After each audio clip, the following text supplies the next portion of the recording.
की 5 रूप होते हैं। कितने रूप होते हैं? 5। जब वही स्त्री सुबह उठकर घर में झाड़ू पोंछा करती है तो उस समय उसका स्वरूप मेस्तर का होता है, यानी सफाई कर्मचारी का होता है। जब वही पत्नी रसोई बनाने जाती है, रसोई में आपके घर की खाना बनाने जाती है, तब उसका काम बावर्ची का होता है।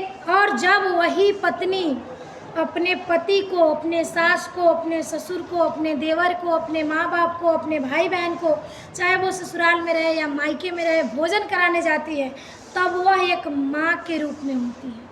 और जब वही पत्नी आपके घर के, आपके कुल के कल्याण के लिए शुभ चर्चा करती है, पूजा पाठ इत्यादि करती है, भागवत कथा का ज्ञान लेती है, श्री शिव महापुराण का या शिव चर्चा का या कहीं भी सत्संग का ज्ञान लेकर आपके घर में शुभ विचार को प्रदर्शित करती है, तब वह पत्नी श्री महालक्ष्मी के रूप में होती है।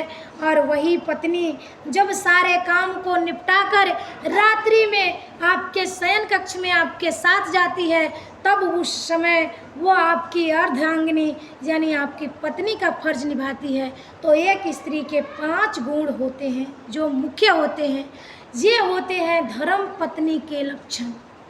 अब देखिए, एक होती है धर्म पत्नी और एक होती है पत्नी। रामायण में बार बार श्री वाल्मीकि जी ने, और चाहे बाद में अवधि में जब तुलसीदास जी ने भी रामायण लिखा है, तब रावण की पत्नी मल्यवान की पुत्री, दानवराज माल्यवान की पुत्री मंदोदरी को धर्म पत्नी की अवधि से नवाजा है, शब्दों से नवाजा है, पद से नवाजा है। लेकिन श्री ऋषि वेद व्यास जी ने कहीं भी महाभारत में माता गंधारी को एक क्षत्रिय की पत्नी होते हुए भी, भगवान शिव की महान भक्त होते हुए भी, एक राज्य की राजकुमारी और एक राज्य की राजकुलवधू होते हुए भी उनको धर्म पत्नी का अवार्ड नहीं मिला है। कहीं पे भी उन्होंने नहीं लिखा है।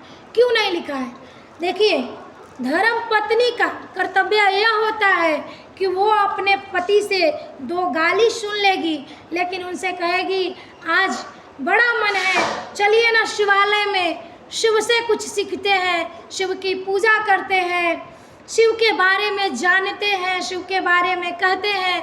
पति ना भी सुने तो उसका एक आधा चटकन जो मिलता है उसको प्यार का स्वरूप प्रसाद मान करके उसे बार बार शिव के बारे में कहेगी। एक दिन में नहीं होगा, पर पति का दिमाग एक बार डाइवर्ट जरूर होगा। वो एक बार इस चीज़ को ज़रूर समझेंगे, और अगर वो एक बार, एक क्षण के लिए भी यदि आपके बातों से एक बार प्रभावित हुए तो वो बार बार होंगे, और आपके संग संग उनका भी जीवन धन्य हो जाएगा। अब पत्नी वो होती है जो कहती है अगर आज हमें 12,000 के लहंगा नहीं मिला, शाम को खाना हम नहीं बनाएंगे, आपके माँ बाप की आदर नहीं करेंगे, आप यदि हमारी बात नहीं माने तो हो गया, साँझ का खाना हमसे बनने से रहा, आपका कपड़ा हमसे धुलने से रहा। पत्नी का काम है। पति की परेशानी को पत्नी को समझना चाहिए। हमारे पतिदेव अभी कर्जे में है, हम अगर 10,000 की साड़ी के डिमांड करें तो वो पूरा नहीं कर पाएंगे, वो उस चीज़ से दुखी होंगे। इसलिए जितना मिला है उसी में खुश रहो, और भी जिस चीज़ की ज़रूरत है वो अर्जी अपने गुरुवर के चरणों में लगाओ। हे शिव, हमें इस चीज़ की ज़रूरत है, पर देना न देना आपके हाथ में है, उसके लिए हम निरंतर कर्म कर रहे हैं। हे शिव, हो सके तो उस चीज़ को हमें प्रदान करिए, यदि हमारे भाग्य में नहीं है तो उस चीज़ के लिए हमें संतुष्टि दीजिए। जहाँ सुमति तहाँ संपत्ति नाना, जहाँ कुमति तहाँ विपत्ति निधाना। सास, ये तो हो गया पति पत्नी का संबंध। सास और बहू, आजकल हर घर में कला है, हर रिश्ते में कला है। क्यों? क्योंकि ज्ञान नहीं है। हम सभी की ज़रूरतें इतनी अधिक है। आज सपोर्ट मान लो हमें एक साड़ी की ज़रूरत है, सास ने यदि साड़ी ला के दे दी, कल होके नज़र पड़ेगा अरे हमारी पड़ोसी ने तो काफ़ी अच्छी नथनी पहनी थी, सासू मैया नथनी खरीद दो, सास के पास है नहीं, खरीदेगी कहाँ से? हमारी ज़रूरत पूरा नहीं हुई, सास के प्रति ईर्ष्या हो गई। सास की इच्छा है, अरे बाप रे पड़ोस वाली की बहू तो पूरा घर सर पे उठा रखी है, हमारी बहू तो कर्म कोड़ मिल गई, ये तो कुछ करती नहीं है। उनकी बातों से थोड़ा बुरा लगा, चलो सारे काम कर दो, आज सासू मैया तारीफ करेगी, आएगी तो कल से कहेगी अरे इसने क्या किया, अभी देख के आ रही हूँ उसकी बहू ने तो पर्वत को तोड़ गिराया। बहू ने जो सुबह से मेहनत करी, एक तो हरा नहीं, ऊपर से वो सुनी तरवा की लहर मगज पे चढ़ी, 12,000 वोल्ट से भी अधिक का झटका लगा, तो वो सास के साथ क्या करेगी। खैर आप लोग खुद सोचो।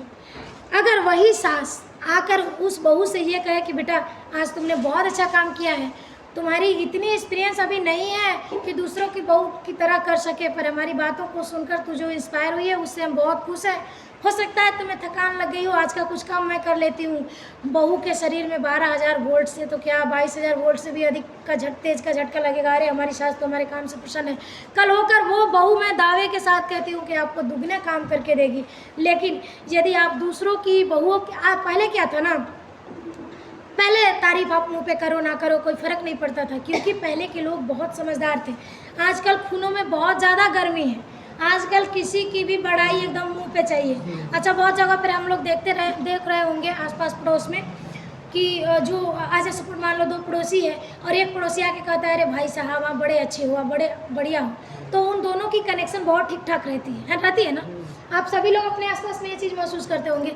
तो वही कनेक्शन हमें अपने बहुओं से बनाना है और गुरुवर से भी बनाना है, इनके चरणों में मन लगाना है और बहू का मन इनके चरणों में लाना है। बहू कहीं भी रहे शिव की चिंतन करे, शिव का शिष्य बनाओ, उसको शिव चर्चा में से जाओ तो उनसे मिलो, उनके साथ थोड़ा बैठो, बेटा हमने ना चर्चा में ऐसी बातें सुनी, गुरु बहन ने ये चीज़ें कही, हमने ये चीज़ें कही, हमने ये सुनी, ये सारी चीज़ें ना अच्छी होती है, घर को स्वच्छ रहना चाहिए, दोपहर में सोना नहीं चाहिए। तो ये सारी चीज़ें आप लोग आपस में डिस्कस कीजिए। और देखिए ज़्यादातर जो घर में कलह हो रहे हैं ना वो मिसअंडरस्टैंडिंग के कारण हो रहे हैं।